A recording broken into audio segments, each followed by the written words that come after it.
Hello students, ఎలా ఉన్నారు? నేనైతే చాలా బాగున్నాను. మీకు టాగుణింతము నుంచి మనం కొన్ని పదాలు నేర్చేసుకున్నాం కదా.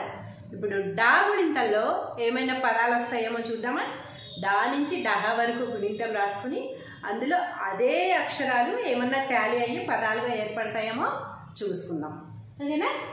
ఫస్ట్ దానికోసం డాగుణింతం రాసుకుందామా. డా నుంచి డా గుణింతంతో పదాలు ఏమేమి వస్తాయో చూద్దాం. అంటే వేరే గుణింతాలకి మీకు టాలీ అయ్యి చాలా పదాలు వస్తాయి, కానీ ఇదే గుణింతంలో ఏమేమి పదాలు వస్తాయి అనేది మనం చూసుకుంటూ వస్తున్నాం కదా ఫస్ట్ నుంచి కూడా. దానికోసమని ఈ గుణింతం ఒకసారి రాసేసుకుని ఈ గుణింతం నుంచి ఏమైనా పదాలు, ఈ అక్షరాలు ఒక అక్షరంతో ఒక అక్షరం టాలీ అయ్యి పదాలు ఏమైనా ఏర్పడతాయేమో చూసుకుందాం. ఏర్పడితే రాద్దాం, లేకపోతే లేదు, అంతే.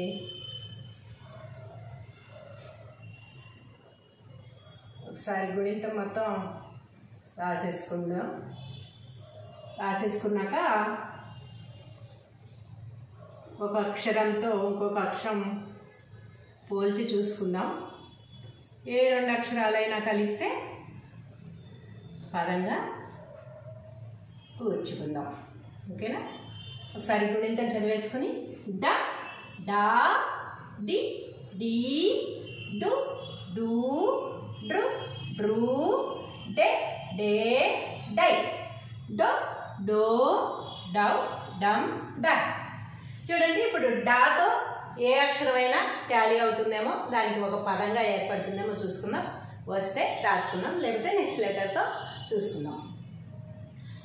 డ డడా డడి డడి డడు డడు డడ్రు డడ్రు డడే డడే డడై డడో డడో డడౌ డడం డడ. దాంతో ఏమీ రాలేదు పదాలు, ఏది మనకి మాట్లాడే పదం లాగా మనకి అనిపించలేదు కదా, సో రాయలేమన్నమాట. డాతో చూద్దాం. డాడా డాడీ డాడీ తెలుసు కదా మనకి. అది తెలుగు పదం కాకపోయినా నేను తెలుగు పదాలు అని చెప్పట్లేదు, వీటిని నేను రాసేది ఎందుకంటే మనం మాట్లాడే మాటలు ఏ భాష నుంచి అయినా సరే వాటిని తెలుగులో రాస్తే ఎలా ఉండాలి అనే దానికి మాత్రమే ఈ పదాలు రాస్తున్నాను అనమాట. కేవలం తెలుగు పదాలు అనే చెప్పట్లేదు. డాడీ అని మనం మామూలుగా పిలుస్తూ ఉంటాం కదా, అది తెలుగులో రాస్తే ఏ ఏ అక్షరాలు మనకు ఉపయోగపడతాయి. దానికి దీర్ఘం ఇస్తే డా, డా గుడిస్తే డి, డాడీ. ఈ గుణింతం నుంచి వచ్చింది కదా, అలా అనమాట. డాడీ గట్టిగా అరిస్తేనేమో డాడీ అవుతుంది. దానికి దీర్ఘం ఇస్తే డా, డా గుడి దీర్ఘం ఇస్తే డి. దూరంగా ఉన్న డాడీని ఒకసారి పిలవండి, డాడీ అంటే ఇదనమాట. డాడు డాడు డాడ్రు డాడ్రు డాడే డాడే డాడై డాడో డాడో డాడౌ డాడం డాడ.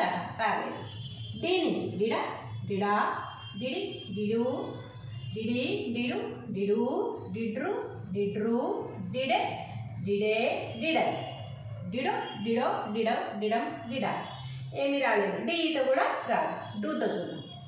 డుడా డుడా డుడి డుడి డుడు డుడు డుడ్రు డుడ్రు డుడే డుడే డుడై డుడో డుడో డుడౌ డుడం డుడా.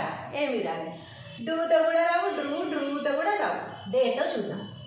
డెడా డెడా డెడి డెడి డెడు డెడు డెడ్రు డెడ్రు డెడే డెడే డెడై డెడో డిడో డిడౌ డెడం డెడా. రాలేదు. డేతో కూడా ఉండవు. డైడా డైడా డైడి డైడి డైడు డైడ్ అని అనొచ్చు. చనిపోయిన వాళ్ళు డైడ్ అంటాం కదా, అది డైడు అని రాసుకుంటే రాసుకోవచ్చు. డైడు అని కూడా డైడ్ అని వస్తుంది. డైడు అంటే కూడా కొంతమంది ఉపయోగిస్తాం. డైడు డైడ్రు డైడ్రు డైడే డైడే డైడై డైడో డైడో డైడౌ డైడం డైడా డొడ డొడా డొడి డొడి డొడు డొడు డొడ్రు డొడ్రు డొడే డొడే డొడై డొడో డొడో డొడౌ డొడం డొడా ఏమి రాలేదు. డోతో కూడా ఏమి రావు, డౌతో డౌడ డౌడా డౌడి డౌడి డౌడు డౌడు డౌడ్రు డౌడ్రు డౌడే డౌడే డౌడై డౌడు డౌడో డౌడౌ డౌడౌ డౌడో డౌడా ఏమీ రాలేదు. డమ్తో డమ్డ డమ్డా డమ్డి డండి డండు డండు డండ్రు డండ్రు డండే డండే డండ డమ్డో డమ్డో డమ్డౌ డమ్డమ్ డమ్డమ్ అని రాసుకోవచ్చు. అది డమ్డమ్ అని రాస్తాము, ఇందులో కూడా రాదు డమ్డమ్. డాక్సున్నా పెట్టి డమ్ డాక్సున్నా పెట్టి డమ్ డమ్ డమ్. దహతో రావు, లాస్ట్ అక్షరంతో రావాలని చెప్తా కదా. ఇప్పుడు చూడండి, డాడీ డాడీ డైడు డమ్ డమ్ 4 పదాలు డా గుణింత నుంచి మీకు వచ్చాయి. ఇంకా మీకు ఏమైనా ఈ గుణింతం మొత్తం మీరు ఇంకా చూసుకుని ఏమైనా పదాలు వస్తాయి అంటే మీరు రాసుకోవచ్చు. నాకేం అభ్యంతరం లేదు, మీరు రాసుకోవచ్చు. నాకు కూడా చెప్పచ్చు కింద కామెంట్లో ఈ పదం కూడా వస్తుందని రాసి నాకు చూపించవచ్చు. నేను చాలా సంతోషిస్తాను. Thank you.